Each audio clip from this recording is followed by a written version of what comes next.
NEET के physics के paper में ना एक ऐसा चैप्टर है, बल्कि एक नहीं बोलूंगा, मैं दो बोलूंगा। एक ऐसा चैप्टर है जहाँ से हर साल, हाँ, रिपीटेड पीवाईक्यूज आते हैं। और अगर तुम्हें पता चल जाए कि कौन से टॉपिक से फिक्स्ड क्वेश्चन आ रहा है, तब ना तुम 16 से 20 मार्क्स, उसके साथ और 16 से 20 मार्क्स, लगभग 30 से 40 मार्क्स लिटरली तुम्हारे पॉकेट में हो जाएगा। हाँ दोस्तों, मैं बात कर रहा हूँ इलेक्ट्रोस्टैटिक्स एंड करंट इलेक्ट्रिसिटी की, नीट यूजी के सबसे ज्यादा फेवरेट एंड स्कोरिंग चैप्टर। और यहाँ पे टू टाइप्स ऑफ क्वेश्चन आता है इधर, या तो हार्ड आता है, ओके, या तो इजी आता है। आप सोचो, अगर इसमें हार्ड आया भी तो 1 से 2 क्वेश्चन हार्ड आएगा तुम्हारा, सही ना।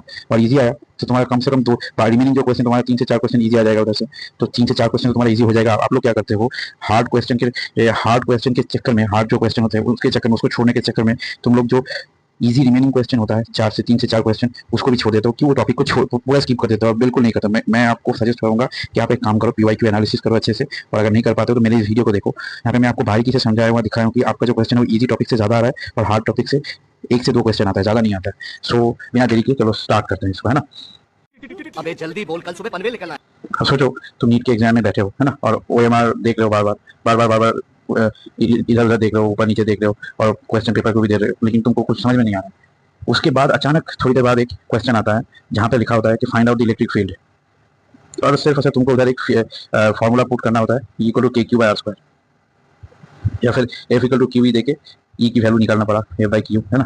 या फिर कोई भी एक ज्योमेट्रिक बॉडी है, उसके सेंटर में इलेक्ट्रिक फील्ड, ओके, या फिर उसके स्फीयर के बाहर इलेक्ट्रिक फील्ड निकालना पड़ा। तो तुमको लगेगा कि यार ये तो प्रीवियस ईयर में बार बार पूछा था, 2 साल पहले आया था, 3 साल पहले आया था, इस बार भी आ गया। तभी तुम्हारा जो कॉन्फिडेंस अभी तक डाउन हो गया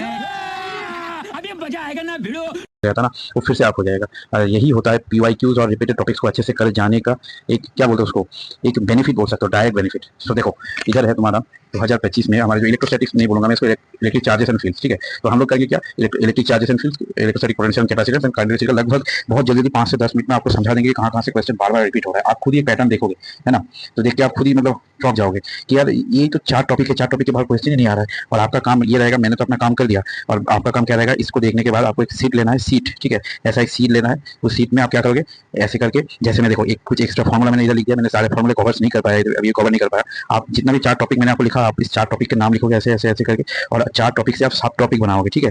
और सब टॉपिक जब बन जाएगा आपका, ऐसे करके सब टॉपिक लिखा है, उसके बाद साइड में आप फॉर्मूला लिखोगे, ठीक है। और जब आप क्वेश्चन प्रैक्टिस करोगे तो इस फॉर्मूले को सामने रखोगे, देख देख के क्वेश्चन प्रैक्टिस करना है आपको, और पीवाईक्यूज करने के बाद ये करना है ना। आप देखना आपकी मॉक टेस्ट में नंबर इतना हाई जाएगा ना, आप सोच भी नहीं सकते। तो चलो जल्दी जल्दी बता देता हूँ, जब थोड़ा ज्यादा ही हो गया। तो देखो, सबसे पहले हमारा आता है कूलम्ब्स लॉ। देखो, आप लोग क्या करते हो, बड़ा बड़ा जो आईआईटी जेईई मेंस का जो क्वेश्चन होता है उसको सॉल्व करने में लग जाते हो, लेकिन आपको ये नहीं पता कि आईआईटी जेईई मेन में जो क्वेश्चन आता है वो क्वेश्चन, हाँ मेरे को पता है 2025 में कुछ हार्ड क्वेश्चन आया था, लेकिन उसमें भी कुछ क्वेश्चन, एक साइकोलॉजी था, डीप साइकोलॉजी था 2025 में, आपको क्वेश्चन छोड़ना आना चाहिए। तो उसमें भी कुछ क्वेश्चन आपको आते थे, लेकिन आपने उस क्वेश्चन को हाथ भी नहीं लगाया था। क्यों नहीं लगाया था, क्योंकि आपको लगता था कि आपको कुछ नहीं आता।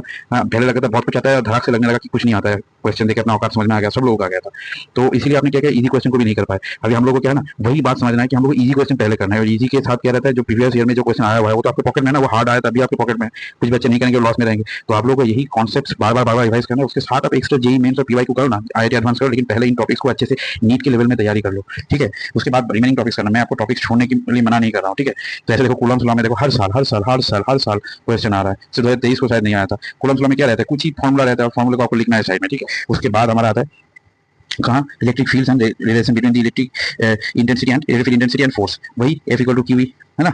और इसके बाहर आपको कुछ कहीं कोई ज्योमेट्रिकल बॉडी है, उसका जो इलेक्ट्रिक फील्ड निकालना पड़ा, और आपको मतलब कुछ थोड़ा बहुत वैरायटी हो जाता है ना। इलेक्ट्रिक फील्ड इंटेंसिटी जो F equal to Q E, इसके साथ आपका charge, Millikan oil drop experiment उधर भी आ सकता है ना। चार्ज ड्रॉप का जो एक एक्सेलरेशन वाला वेलोसिटी वाला कॉन्सेप्ट है वो भी आ सकता है ना। Q equal to M G आपको शायद याद आ रहा है अभी, है ना। उसके साथ साथ आपका जो इसके अंदर थ्रेड चार्ज प्रॉब्लम, इसको लिख लेना, ठीक है। थ्रेड चार्ज प्रॉब्लम मैंने लिखने मेरे को याद नहीं था उस टाइम पे, थ्रेड चार्ज प्रॉब्लम ये बार बार रिपीट हो रहा है बहुत ज्यादा, ठीक है। इसको देख लेना, है ना। बस कुछ ही वेराइटीज है, मतलब ये आपका सब टॉपिक में आ जाएगा, थ्रेड चार्ज प्रॉब्लम, ठीक है। उसके बाद हमारा आ जाता है, देखो ये कितने बार ये रिपीट हुआ है। देखो 2024 में तो 2 बार करके मैं जो रीनीट हुआ था उसका भी कुछ कुछ जगह में डेटा लिया हूं मैं, ताकि आप लोगों को दिखा सको कितने बार रिपीट होता है। देखो 2022, 21, 19, एकदम को ज्यादा टॉपिक नहीं मिलता है ना, वो पीवाईक्यू को देख के कॉन्सेप्ट बनाता है। एक्सेप्ट 2025 में मैं मान रहा हूँ थोड़ा हार्ड आया था, लेकिन अगर हार्ड आएगा ऐसा सोच के आप ये टॉपिक छोड़ दोगे तो गलत हो जाएगा ना। पहले तो आपको इन टॉपिक को करना है, तो जब भी आप करोगे इन टॉपिक को तो क्या करोगे, इन टॉपिक के साथ साथ इनके पीवाईक्यू करोगे बस। उसके बाद आप बहुत ज्यादा हार्ड करो ना, कोई प्रॉब्लम नहीं है, लेकिन पहले इन टॉपिक को छोड़ना नहीं है आपको। मैं बार बार कह रहा हूँ, चाहे वीडियो जितना भी लंबा हो जाए। उसके बाद है हमारा electric dipole and dipole moment.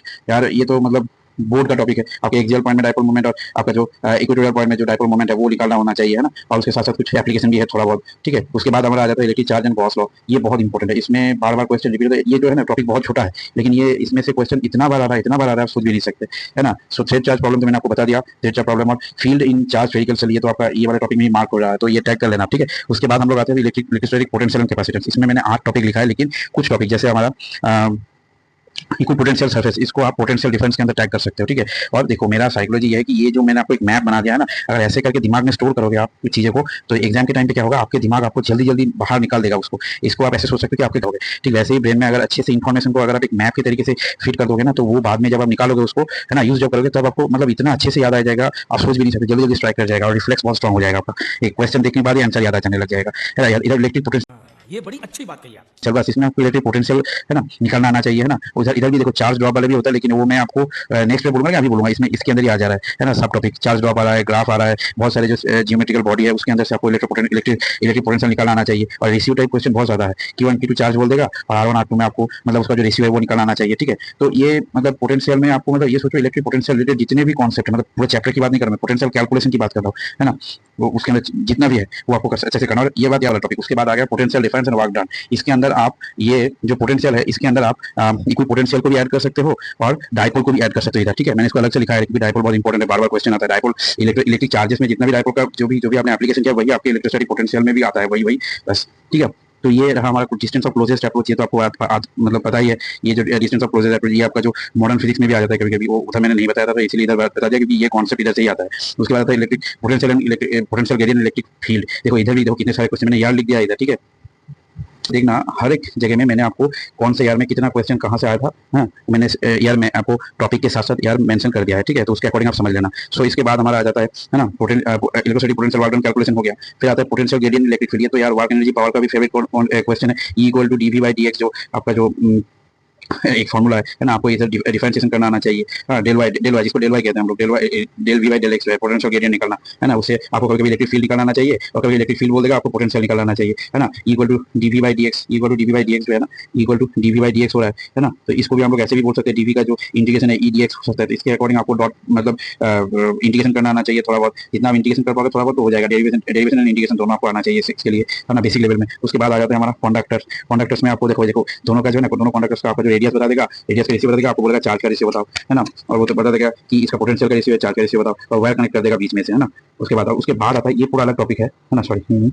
उसके बाद आता है हमारा इक्वल पोटेंशियल सरफेस, है ना। इसको मैं इसके ऊपर ही लिख सकता हूँ, कोई बात नहीं, फिर भी लिख दे रहा हूँ इक्वल पोटेंशियल सरफेस। तो इसका मतलब कितना टॉपिक हुआ हमारा, 3 4 5 टॉपिक इलेक्ट्रोस्टैटिक पोटेंशियल। 5 टॉपिक के अंदर मैं इसको फिर से अच्छे से लिख देता हूँ। 5 topic electric potential, 5 topics in electric potential में आपको कम से कम 2 क्वेश्चन मिल जाता है कभी कभी ना। उसके साथ साथ आपका उसके बाद आ जाता है हमारा कैपेसिटर, सॉरी ये नहीं होगा, कैपेसिटर। उसके बाद आता है हमारा कैपेसिटर में एक क्वेश्चन लगभग हर साल रहता ही रहता है। और ये इन टॉपिक उसके अंदर सबसे ज्यादा इंपॉर्टेंट टॉपिक है हमारा ये, सबसे ज्यादा इंपॉर्टेंट टॉपिक है इफेक्ट ऑफ डाइलेक्ट्रिक्स का इफेक्ट्स ऑफ डाइलेक्ट्रिक्स। ये बहुत इंपॉर्टेंट है। इसमें कहाँ मतलब डाइलेक्ट्रिक्स का जो इफेक्ट है वो क्या कैसे डिपेंड करता है, एनर्जी वाला जो है ना, जो बोलेगा कि इसको निकाल दिया फिर बाहर कर दिया, तो दोनों में आपका जो वेरिएशन है क्या क्या आता है वो। और कैपेसिटेंस निकालना भी आना चाहिए, तो आपको आता है यार पूरा हमारा जो इलेक्ट्रिसिटी में रेजिस्टेंस का पूरा उल्टा ही है ना। और फिर आता है grouping of capacitance. 3 he topic है कैपेसिटर में, और इसके अंदर 3 में से एक ना एक क्वेश्चन हर साल आता है, इसको आपको छोड़ना ही नहीं है, ठीक है। उसके बाद आता है हमारा डायपोल एनर्जी एंड पोटेंशियल, ये जो है हमारा, ये आपका पोटेंशियल का ही टॉपिक है। दोनों को ही आप इधर